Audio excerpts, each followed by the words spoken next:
Hello everyone, स्वागत है आप सभी का हमारे YouTube channel study knowledge by Himanshu Chaturvedi पर। तो पिछला पेपर आपका था इकोनॉमिक्स सेकंड, तो मैंने आपको क्वेश्चन प्रोवाइड किए थे जिसमें बहुत सारे क्वेश्चंस आपके पेपर में देखने को मिले हैं। अभी नेक्स्ट पेपर हिस्ट्री का आने वाला है। जिन स्टूडेंटों को हिस्ट्री का पेपर है उनके लिए बेस्ट ऑफ लक, और आप वीडियो में मोस्ट इम्पॉर्टेंट क्वेश्चन को ज़रूर देखिए। और इसमें यदि आपको वीडियो पसंद आए तो वीडियो को सब्सक्राइब ज़रूर करें, और सब्सक्राइब करने के बाद बेल को ज़रूर प्रेस करें ताकि नेक्स्ट वीडियो का नोटिफिकेशन आप तक ज़रूर पहुँचे। तो इस वीडियो में हम आपको बताएंगे कि आप हिस्ट्री में जो फर्स्ट पेपर है इसमें आपको कौन कौन से मोस्ट क्वेश्चंस है और किस क्वेश्चन में एक क्वेश्चन से कितने क्वेश्चंस बन सकते हैं। और जैसा कि मैंने आपको बताया था कि ये क्वेश्चन इसमें आपको आगे वीडियो में बताया जाएगा कि ये पेपर कितने नंबर का आता है फर्स्ट रेगुलर और प्राइवेट वालों को। तो आप वीडियो के लास्ट तक ज़रूर बने रहें और वीडियो को ज़रूर देखें, और वीडियो पसंद आए तो एक बार फिर आप वीडियो को सब्सक्राइब लाइक ज़रूर करें। तो चलते हैं वीडियो की ओर। जैसा कि आपको हमने बताया कि जो क्वेश्चंस इधर प्रोवाइड होंगे इसी से क्वेश्चंस 100% आते हैं, तो आप इन क्वेश्चनों को एक बार ज़रूर देखिए। और हम भी क्वेश्चंस को नोट्स के हिसाब से ही प्रोवाइड कराते हैं, तो आप क्वेश्चंस को अलावा भी और कुछ पढ़िए। और इसमें से आपको बता दिया कि जो प्राइवेट वाले हैं उनको 50 नंबर का पेपर आएगा और उसमें 17 नंबर आपको पाना पड़ेगा। और जो रेगुलर वाले हैं, रेगुलर वालों को 40 नंबर का क्वेश्चन आएगा और उसमें से आपको 13 नंबर पाने होंगे। तो आई थिंक आपको क्लियर हुआ हो। तो चलते हैं क्वेश्चंस की ओर। आपको एक ही क्वेश्चंस कई प्रकार से आपको पूछा जाता है, तो जिसमें से पहला इकाई, इसमें भी 5 इकाई ही है। तो यदि आपने हमारे पुराने वीडियो नहीं देखे हैं तो उनको ज़रूर देखिए, और आई बटन में भी आपको मिल जाएंगे, और अपने क्वेश्चंस को देखिए। और जिसमें पहला क्वेश्चन है मध्यकालीन भारत इतिहास की जानकारी के साधनों की व्याख्या कीजिए। अब आपको यही क्वेश्चन कुछ समथिंग 3 या 4 प्रकार से भी पूछ सकता है। तो आप एक आंसर याद करोगे तो आपको 4 क्वेश्चनों का आंसर नहीं याद करने पड़ेंगे। और आप ज़रूर पढ़िए, स्क्रीनशॉट ले लीजिए। और इनमें से ये सारे क्वेश्चंस इंपॉर्टेंट है, तो इनमें से कोई टिक लगाने की तो बात है नहीं, आप ज़रूर देखिएगा क्वेश्चंस को। सेकंड क्वेश्चन है कुतुबुद्दीन ऐबक की उपलब्धियों का वर्णन कीजिए एवं कार्यों का मूल्यांकन कीजिए। एक क्वेश्चन आपको दे दिया जाता है और इससे संबंधित आपको सभी जानकारी उसी आंसर में मिल जाती है। तो आप क्वेश्चन को यदि हिस्ट्री से पढ़ते हैं, अब आपका हिस्ट्री का पेपर है तो आपको हिस्ट्री से लिखना ज़रूर, जानकारी के लिए बता दें कि आपको हिस्ट्री से ही लिखना पड़ेगा। आप कोई भी क्वेश्चन को छोटे शब्दों में नहीं लिख सकते हैं। आपको यदि कार्यों की उपलब्धियों का वर्णन पूछा है तो आप उनकी उपलब्धियों का वर्णन करने के साथ उनकी सफलताएं भी लिखेंगे, और वो कैसे क्या राजा बने आप उसको भी लिखेंगे। तो आप ज़रूर ध्यान दीजिए। और यदि आपको एक क्वेश्चन दिया जाता है उसके 4 अथवा दिए जाते हैं, तो आपको समझना चाहिए कि आपको उनके बारे में सब कुछ जानकारी लेना है। तो आप ये क्वेश्चंस देखिए और ज़रूर एक बार पढ़ के जाइएगा। इनमें से आपको जैसे बता दें कि इसमें 5 क्वेश्चंस हैं यूनिट नंबर 1 में। कुछ तो 5 क्वेश्चंस में आपको किसी भी क्वेश्चंस के कोई भी छोटा क्वेश्चंस दे दिया जाता है। तो आप वीडियो में देखिए, क्वेश्चंस के प्रकारों को देखिए और बुक से अच्छे से पढ़िए और अच्छे नंबर लाइए। तो देखते हैं यूनिट नंबर 2 में क्या है। यूनिट नंबर 2 में कौन से क्वेश्चंस किस प्रकार से पूछे जाते हैं।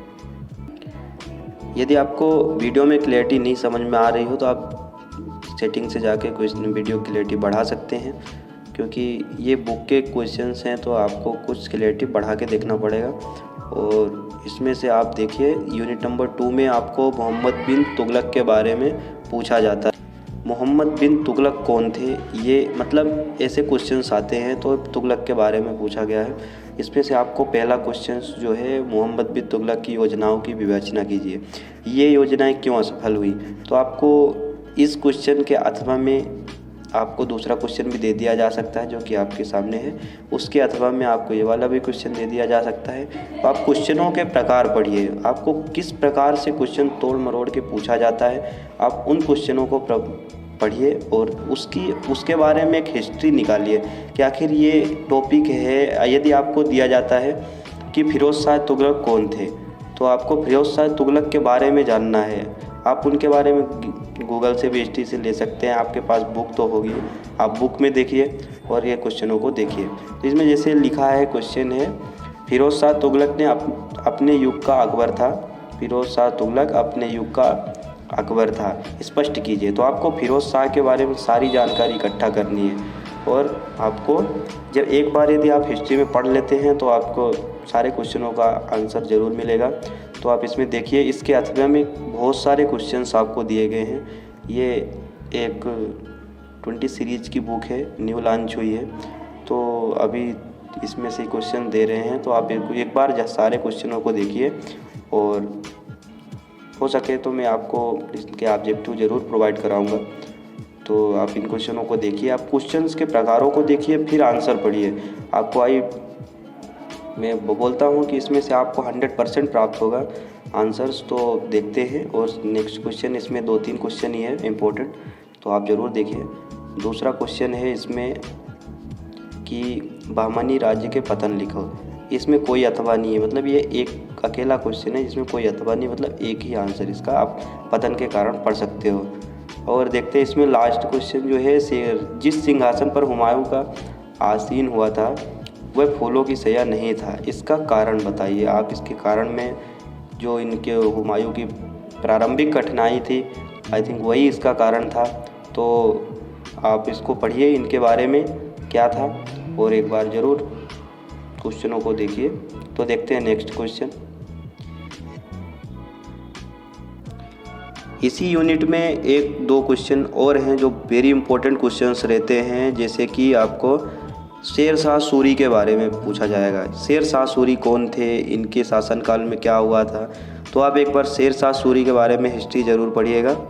तो इसमें शेर शाह सूरी के संबंधित बहुत सारे क्वेश्चन पूछे जाते हैं कि शेर शाह सूरी की उपलब्धियों का मूल्यांकन कीजिए, उनका भू राजस्व कैसा था और उनकी शासन प्रबंध कैसा था। तो आप एक ही टॉपिक पकड़िए कि शेर शाह सूरी कौन था, उसका राज्य शासन कैसे चला, और आप यदि इतना याद एक बार पढ़ भी लेते हैं तो आपको इन सारे क्वेश्चनों के आंसर मिल जाते हैं। और देखते हैं नेक्स्ट क्वेश्चन। नेक्स्ट क्वेश्चन में है महाराणा प्रताप के बारे में। आप एक बार महाराणा प्रताप के बारे में पढ़िएगा। और इसमें से एक क्वेश्चन इंपॉर्टेंट रहता है कि महाराणा कुंभा की उपलब्धियों का जो मूल्यांकन है उसको पढ़िए। तो आप इनके क्वेश्चनों को देख लीजिए। आपको एक यूनिट में समथिंग 2 या 3 या ज़्यादा से ज़्यादा 4 क्वेश्चन ऐसे इंपॉर्टेंट मिलते हैं जो आपको एक बार ज़रूर पढ़ना होता है। और आई थिंक आपको 4 क्वेश्चन से ज़्यादा कोई इंपॉर्टेंट मैंने नहीं बताया, तो आप ज़रूर क्वेश्चनों को देखिए। और देखते हैं इकाई नंबर 3 मतलब यूनिट नंबर 3 में क्या क्या क्वेश्चंस हैं। यूनिट 3 में आपको अकबर के बारे में पढ़ना है। अकबर कौन थे, अकबर का क्या है, और अकबर के जैसे आपको क्वेश्चंस बताते हैं। इसमें से पहला क्वेश्चंस जो है वो क्वेश्चन में आपको बोलेगा अकबर की धार्मिक नीति का परीक्षण कीजिए। तो आपको अकबर के बारे में हिस्ट्री देख लेना है। आपको हर क्वेश्चंस की अलग अलग आंसर्स पढ़ने की कोई आवश्यकता नहीं है। आप एक बार इनकी हिस्ट्री पढ़ लीजिएगा, आपको सब कुछ शुरू से अंत तक मालूम हो जाएगा।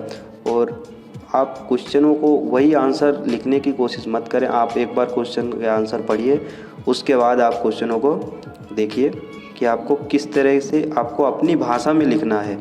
आपको उधर भाषा शैली देखी जाती है, ना कि आंसर्स का वो देखा जाता है कि आप जस्ट बुक जैसे ही लिखे हो।